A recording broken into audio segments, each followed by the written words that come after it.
যোৱা পঞ্চায়ত ইলেকশ্যনৰ আগৰ পৰাই মই BPF দলত মানে কাম কৰিছিলোঁ।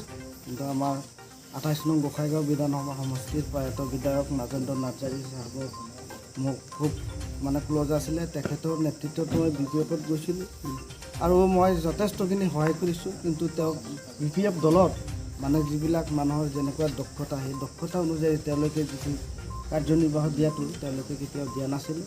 মোক যাক খালি ব্যৱহাৰ কৰিছিল তেওঁলোকে। গতিকে আজি মই আনুষ্ঠানিকভাৱে আমাৰ BTRৰ চিফ মাননীয় প্ৰমোদ বড়ো ছাৰৰ ওচৰত মই আজি UPPL আনুষ্ঠানিকভাৱে যোগদান কৰিছোঁ। আৰু এইকাৰণে কৰিছোঁ যে প্ৰমোদ বড়ো ডাঙৰীয়াৰ বিষয়ে মই আগতেও জানিছোঁ আৰু এতিয়াও মই দেখা পাই আছোঁ যে তেখেতৰ মাটিৰ মানুহ আৰু কাম কৰাৰ যথেষ্ট স্পৃহা আছে।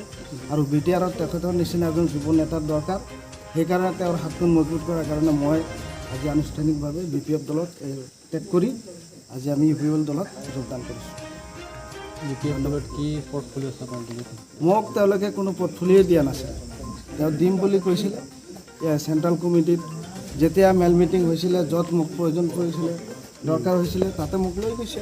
আৰু কোনোবাই মোক মানে বিভিন্ন সময়ত বিভিন্ন মানে পদবীৰে তেওঁলোকে মোক সম্বোধন কৰিছিলে আৰু মই যথেষ্ট লাজ পাইছিলোঁ তেতিয়া। তো আজি সেইখিনি বাদ দিওঁ।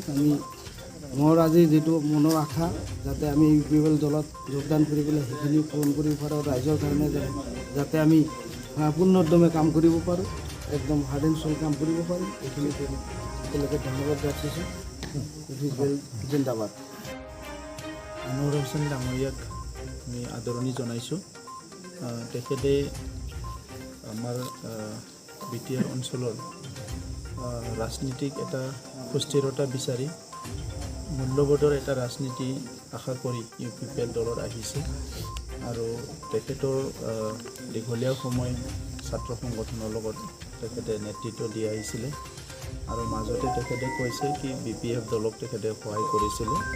আৰু যিটো উন্নয়ন, যিটো পৰিৱৰ্তন আৰু যিটো এটা মূল্যবোধৰ ৰাজনীতি তেখেতে বিচাৰিছিলে, সেইটো তাত তেখেতে পোৱা নাই। আৰু সেইকাৰণে UPPLত আহিছে। মই তেখেতক আদৰণি জনাইছোঁ। আৰু UPPL হিচাপে আমি যিমান পাৰোঁ চেষ্টা কৰিছোঁ যে পলিটিক্সটো বহুত বেছি সস্তীয়া হ'ব নালাগে। এইটো অলপ মূল্যবোধ ইয়াত থাকিব লাগে। তেতিয়াহে মানে আমাৰ অঞ্চলৰ ৰাইজে এটা আশা কৰা নিচিনাকৈ এটা উন্নয়ন দেখিবলৈ পাব, আশা কৰা নিচিনাকৈ কিবা এটা ছাৰ্ভিচ পাব, এইটো চবেই বিচাৰে। আৰু সেইকাৰণে আমি চেষ্টা কৰিছোঁ কি আমাৰ দলৰ সকলো নেতা কৰ্মী, MCLA, EM, MLA সকলো বড়োলেণ্ড অঞ্চলৰ ৰাইজৰ কাৰণে নিজকে ইয়াত মানে মনোনিৱেশ কৰিব লাগে, সেইটো আমি চেষ্টা কৰিছোঁ। আৰু এই সময়ত আমাৰ যথেষ্ট সুস্থিৰতা আহিছে, সামাজিকভাৱে হওক, ৰাজনৈতিকভাৱে হওক। আৰু এতিয়া UPPL BJP যিটো চৰকাৰ আমাৰ চলি আছে, তাত আমি আশা কৰাৰ ধৰণে বহুখিনি কাম কৰিবলৈ পাৰিছোঁ। আৰু অহা 3 বছৰত আৰু অধিক আমি কাম কৰিব পাৰিম, য'ত নেকি ইনফ্ৰাষ্ট্ৰাকচাৰটো আমাৰ প্ৰায়ৰিটি। ইয়াৰ লগতে সামূহিকভাৱে আমাৰ শিক্ষা, আমাৰ অৰ্থনীতি, আমাৰ সমাজক সুস্থিৰতা অনাটো আমাৰ এটা লক্ষ্য। আৰু সেইটো কৰিব পাৰিম বুলি মই আশা কৰিছোঁ। গতিকে তেখেতৰ নিচিনা এটা এনাৰ্জেটিক ইউথ আমি লগত পাই পেলাই আমাৰ দলত কাম কৰিবলৈ আৰু অলপ উৎসাহিত চবেই হ'ব, মই এইটো আশা কৰিছোঁ। এইবিলাক কথা পাতি থাকে, কিন্তু কি কৰিব কি নকৰিব নাজানো। কিন্তু এনে অলপ তলৰবিলাক অলপ মানে হাজাৰৰ সংখ্যাত আছে। তো এতিয়া য'ত থাকক ৰাইজৰ কাম কৰিব লাগে। সেইকাৰণে কোনোবা যদি জইন কৰে, এইটো প্ৰক্ৰিয়াটো চলি থাকিব। জিলা পৰ্যায়ত এই কামবিলাক হৈ থাকিব। আৰু এতিয়া সকলো চাই আছে কি ভাৰত আৰু অসমৰ লগতে কাউন্সিলৰ পলিটিক্স কোন দিশে গৈ আছে। আৰু বৰ্তমানৰ মই এটা পজিটিভ এটা দিশ দেখিবলৈ পাইছোঁ। আমাৰ পাব্লিকে যি স্তৰে নহওক কিয় পলিটিক্সটো ভাল হোৱাটো বিচাৰে। আৰু এইকাৰণে আমাৰো এটা দায়িত্ব আহি পৰিছে যে আজি ভাৰতৰ স্বাধীনতাৰ ৭৫ বছৰ পিছত যি ৰাজনীতি আমি কৰি আছোঁ, সেই ৰাজনীতিটো ভাৰতবৰ্ষৰ গণতান্ত্ৰিক যিটো মৰ্যাদা বিশ্বত, সেইটো বুজিহে আমি ৰাজনীতি কৰিব লাগিব। সেইকাৰণে পৰৱৰ্তী সময়ত যদি কিবা হয় আপোনালোকে দেখিবলৈ পাব।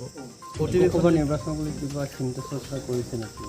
পলিটিচিয়ানৰ মনত পলিটিচিয়ানৰ মনততো সদায় ইলেকশ্যনেৰে চিন্তা গতিকে বেলেগ বেলেগ কাম কৰিলেও ইলেকশ্যনৰ প্ৰতিটো অলপ হ'লেও চিন্তা থাকিবই যোনে যোনে পলিটিক্স কৰিছে চবৰে ইলেকশ্যনৰ চিন্তা ইলেকশ্যন খেলিলেও চিন্তা নেখেলিলেও চিন্তা ইলেকশ্যন আহিলেও চিন্তা নাহিলেও চিন্তা যে নেক্সট ইলেকশ্যনত কি হ'ব নেক্সট ইলেকশ্যনত কি হ'ব গতিকে অসমত যি 14টা লোকসভা চিট আছে বিজেপি এজিপি আৰু UPPL আমি বিচাৰিছোঁ গোটেই চিট জিকিব লাগে আৰু ইয়াৰ কাৰণে আমাৰ মুখ্যমন্ত্ৰী ডাঙৰীয়াৰ নেতৃত্বত অসমত যিখিনি উন্নয়ন হৈছে যিখিনি আজি এটা সুশাসন এটা আমি পাবলৈ সক্ষম হৈছোঁ বিভিন্ন এটা ৰিফৰ্মেশ্যন আমি এডমিনিষ্ট্ৰেটিভ ৰিফৰ্মেশ্যনৰ পৰা আদি কৰি বিভিন্ন এটা ৰিফৰ্মেশ্যন আৰু অলপ মানে কিছুমান কাম মানে আচৰিত ধৰণৰ ৰাইজৰ স্বাৰ্থত মানে বহুত ক্ষিপ্ৰতাৰে কৰি আছে তো এই গোটেই কথাটো চাই পেলাই ভাৰতবৰ্ষৰ পলিটিক্স অসমৰ পলিটিক্স ইয়াত